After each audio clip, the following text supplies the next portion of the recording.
profound sense than his current level of knowledge.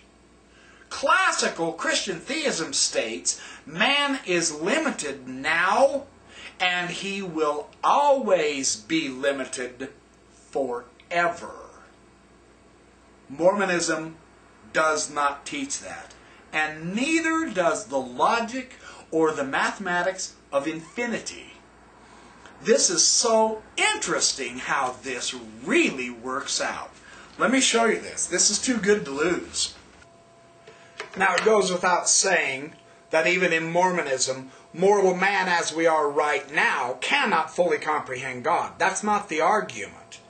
Beckwith is arguing finite mortal man is always going to be finite and never be infinite or eternal in what he can know. Finite always remains separate as finite, and the infinite always remains separate as the infinite. That is classical Christian theistic understanding of man.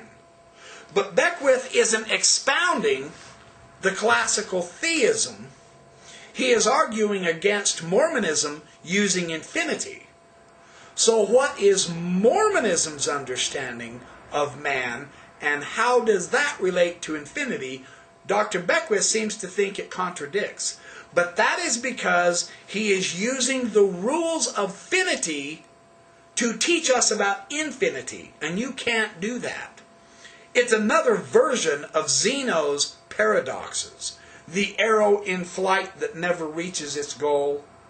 Achilles racing the tortoise, but he never catches the tortoise because every time the tortoise moves, Achilles covers half the distance, and then he moves, and then he covers half that distance, and then the tortoise moves. Even though it's smaller and smaller and smaller segments, Achilles is only covering half the distance.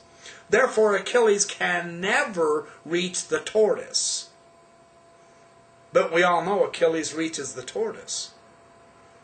But Beckwith assumes the validity of Zeno's paradox, which is really weird because that's already long ago been completely answered. Then he says the problem is with Mormon theology, when the real problem is with Christian theism, because it's based on Neoplatonic philosophy. It's a fascinating thing. Mormon doctrine teaches that there is much more to us than just this here now. Mortality is a part of our progression, but this isn't us. This isn't the final reality of man and woman. Not even close. We've already addressed the 4 stages of eternal progression. Let's go back into the premortal existence, though. Man has a veil drawn over his memory of his pre-existence. He cannot remember at what level of knowledge he attained before this earth life. How much did we learn during the premortal existence? We lived for an infinite amount of time. Therefore, legitimately, we have an infinite amount of knowledge already. We just don't know it because we forgot. That's the point of mortality as a test. Our knowledge is infinite, but it's not complete. God's knowledge is infinite and it's complete. That's one way of looking at this. Ours isn't complete yet because we are not all the way done through mortality. We couldn't gain experiential knowledge with a body as either intelligences or spirits in a premortal existence. So we chose to come to earth to gain more knowledge through experiencing a difference in our reality, this body. That's the essential difference.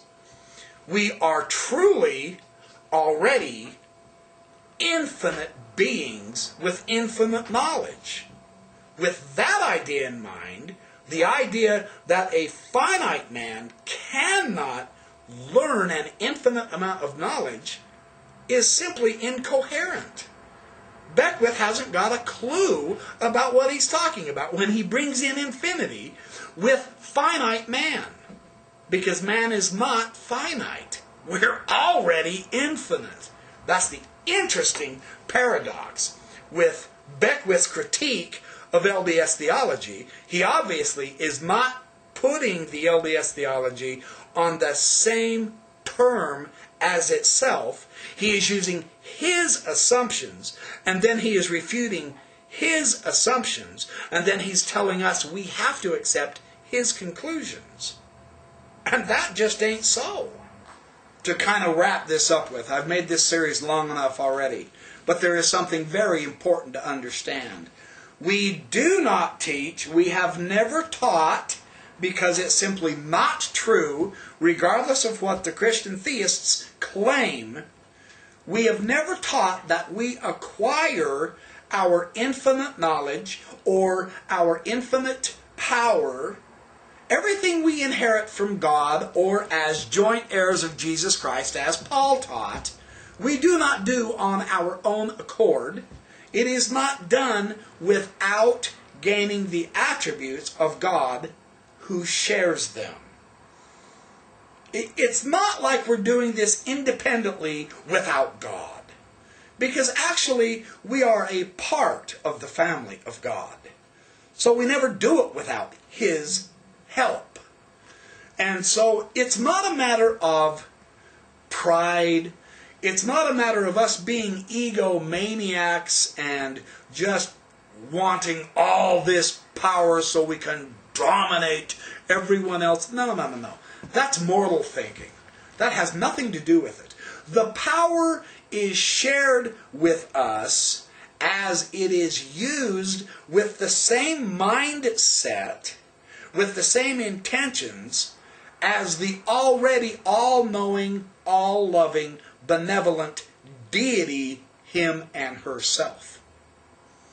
So it's not gaining an independence as arrogance that this occurs. No, that is not the issue. Those who are supposedly terrified of this doctrine, of this theme that, oh, you are so arrogant and all, there are some who get arrogant. There's no question about that. But they're missing the boat. They're misunderstanding the theme and the principle. It is an acquired characteristic and a shared characteristic as we prove that we are trustworthy with this kind of infinite knowledge, infinite power, infinite ability. The theme that the LDS concept ties in well with is the infinity and the infinities within the infinities. This doesn't jive very well with Christian classical theism because it starts off in the Neoplatonic philosophy as an a priori assumption that we are limited. But that's only an assumption. Then they take that philosophical information, they put it onto the Bible, and they say, this is the kind of being God is, this is the kind of being men are, this is the potential of God, this is what He can do, this is the potential of man, this is what he can't do. And yet every time we look at the Scripture, it says it's all possible because we're dealing with a real infinitude of spirits, intelligences, material power, love. That's why that Book of Mormon says the infinite atonement. Why do you think it has to be infinite? Because it covers the infinite material universe and the infinite inhabitants in that infinite material universe. The LDS themes are beautifully meshable with the science, the philosophy, the logic, the mathematics, and the theology of the infinite. That's very exciting, isn't it?